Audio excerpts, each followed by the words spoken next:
located at Petals from the Past in Jemison, Alabama. We have begun kind of updating some of our TPUPS system for trellising and pruning blackberries. So we do it in stages. In stage one, we have online at this time. I would like to show you what would come next by showing you the different stages, because these plants don't all come at the same time. Some of them are slower than others, but each time you might, as a gardener, walk through weekly, every 2 weeks. Let me show you some pointers on things you need to look for and be aware of and stay ahead. If you stay ahead of the pruning system that I'm describing for you, you'll have little or no problems. If you get behind, these blackberries will outgrow you. So you kind of have to fight them a little bit. So what I'd like to do now is just point out some of the things that we've progressed to, and some of the things you need to be thinking about as you take care of your garden of blackberries. Just as a reminder, we're now in early August.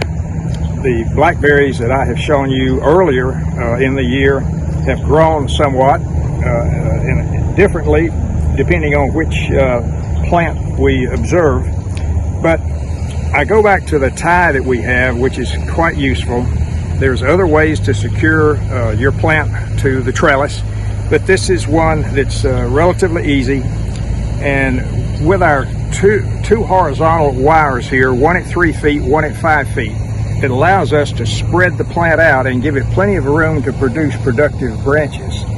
So this is a good example of one. We have our 2 canes, which is what we normally go with. These are Kiowa Blackberries. They're thorny.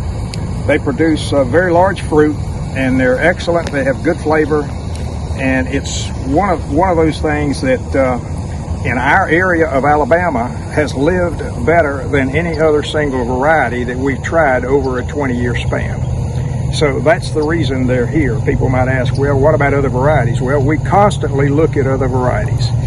And the minute we find one that'll compete with this one, you can bet that we will add it.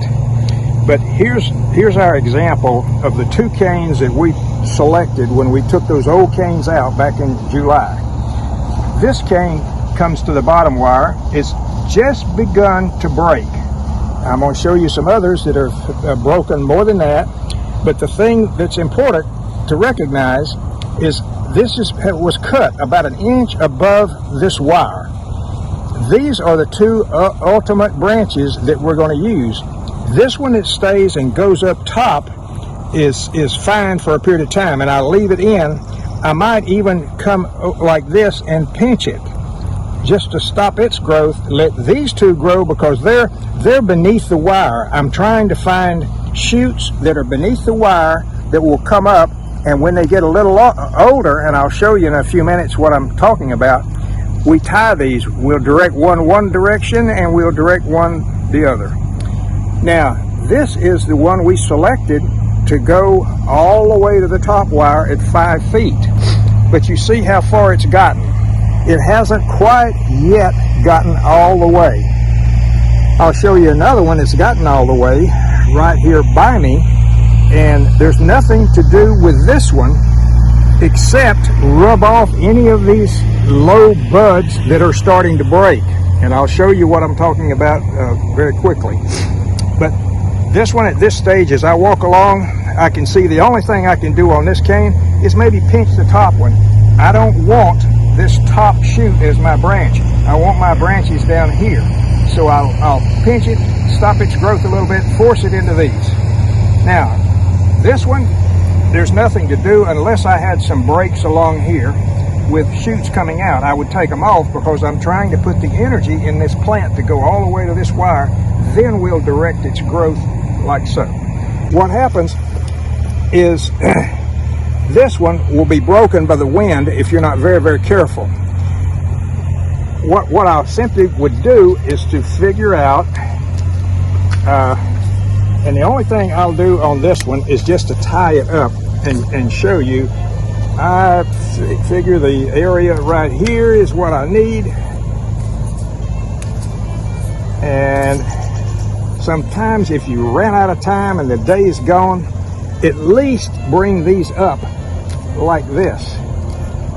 And just like I showed you a minute ago, bring this around and then take the other wire around the other direction, and then you're going to snug this up to your wire, and you simply tie it once, twice. Now, I could leave this, but if I do, the wind will break it off right here. But at least it's breaking it in the right spot. So what I do, I simply come in like this, and I simply cut it off. Now, rather than work on this plant, this is what I call something you have to do in order to keep your plant's integrity in place. Otherwise, it'll break all up with the wind. Now, I want to show you this one, how thick it is, and I have selected another one to do pruning on. Look at this one.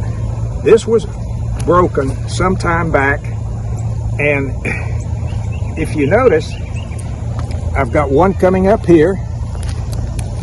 I simply cut that one off.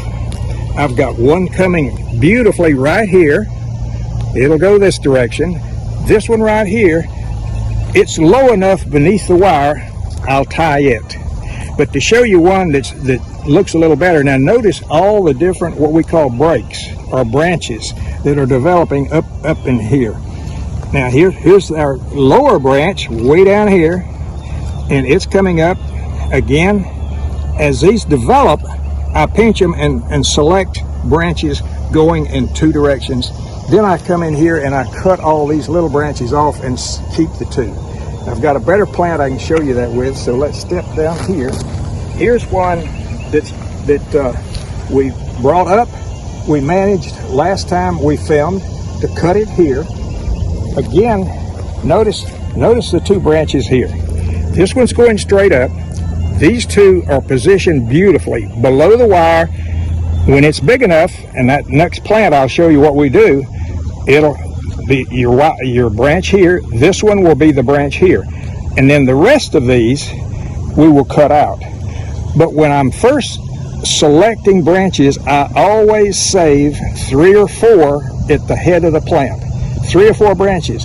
Then when I come below this, and this is when I walked through this morning and looked at these and what should I do with these, then I start taking these out. Now, you could cut all these leaves off, but I take the time to, here's the leaf, I take my tool, put it right up against it, and I leave the leaf on, all right, and I simply cut the new developing shoot out, just like you see. And I work my way down. Keep that in mind. Start where your branches develop. Select that 3 or 4 you want to keep, and when they get bigger, you're going to tie them, which I'll show you with the next plant. But then you start here and you clean it all the way down, because you want to put the energy into the branches that will be growing on the wire. Look at this. We've got one here.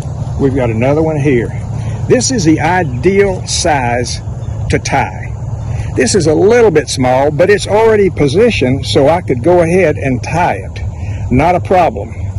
But notice, normally we would tie this one. It was secured. It wasn't right up against it. But when I put these branches here, it will be right up against it.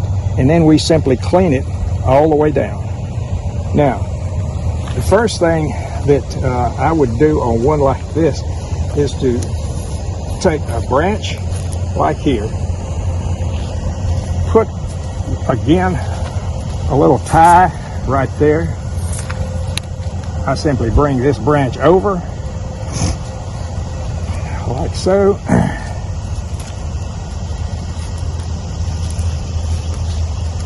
Now, once I pull it over, now I can do that relatively easy with this branch because it's down here and it's coming up, and I can pull it over. Now the next time we come through in a week or two, we'll tie it probably along here as it continues to grow. This one is way too high. This one, somebody left me a tie perfectly positioned. I simply take that tie, come in like this, and secure it. Not have to be real tight, but secure it so that it's not going to go anywhere. Once I do that, I've made my decision on the 2 branches that I want. Now, I've got a branch here on my lower, but this one is taking all the energy. So what I do is I simply cut it out. I'm going to leave this one. That way we can turn these branches. We got a one down here. Next time we come through, we'll select branches here and tie those.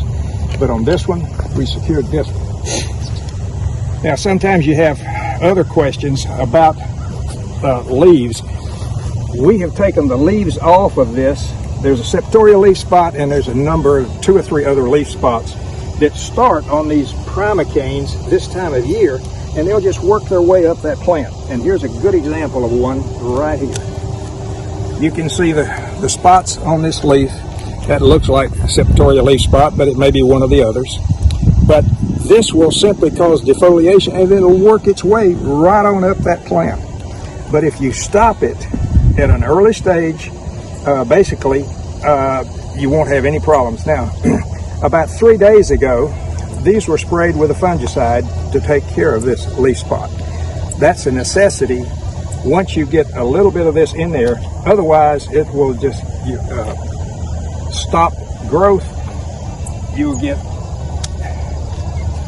more leaf spots, and this plant will tolerate a certain amount of that, and these leaves are still functional. But if it becomes too excessive, then you have a real problem. And once people say, what about the leaves? Well, I take the leaves up to about 6 inches below my wire. Now, the problem here is the wire can come down sometimes. It will get off of your post, like right here. And I can take that and I have to put it back up. So the distance here is determined by where that wire is in relation, but I always try to take leave about 4 to 6 inches of leaf surface below the wire, and then bring it up.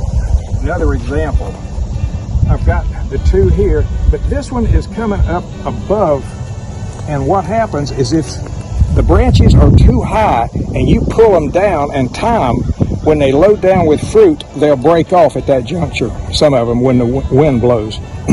But so what I do is, this one is low, here's a low one, here's a low one. So again, you make that critical decision at this point in time. You simply cut that one out. Now here, and I got one here, that's all. Then I'll start removal, and I'll just come down the plant as I've just shown you to get these out. And once you do that, again, I'm positioning my tool to take it out and try to leave the leaf in here. But I won't finish this one, but just to show you basically what you're doing is you're simply taking all these competitive branches off of this cane, so that all our energy can go up here and the energy on this one can go here. And that pretty well gives you an idea on what we call phase 2 or stage 2 development on these plants, because the next stage we'll come in is where we continue just to tie these as they continue to grow along the wire, the same down here. And by early to mid-October, we have a beautiful trellis system full of fruitful wood for next year. They will flower. These will flower early April, and they will flower for about 4 to 6 weeks. This particular variety, fruits are about 5 or 6 weeks. Most blackberries will fruit for about 3 to 4 weeks. This one gives us that added edge in terms of being able to harvest it over a longer period of time. But that's pretty much it for the day.